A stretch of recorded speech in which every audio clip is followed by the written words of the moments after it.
అందరికీ నమస్తే. వశీకరణ.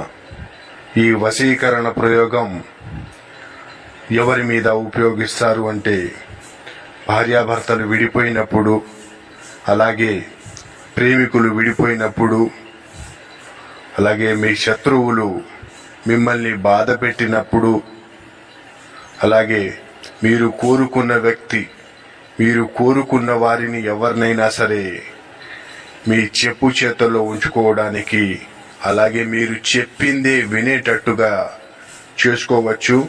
అలాగే ఈ వశీకరణం ఇద్దరి ఫోటోలతో, ఇద్దరి పేర్లతో చేయడం జరుగుతుంది.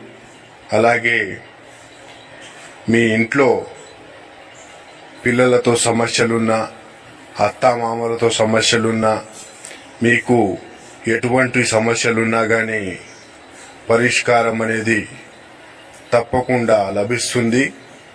అలాగే మీరు గనుక మా ఛానల్ని మొదటిసారిగా చూస్తున్నట్లయితే లైక్ చేయండి.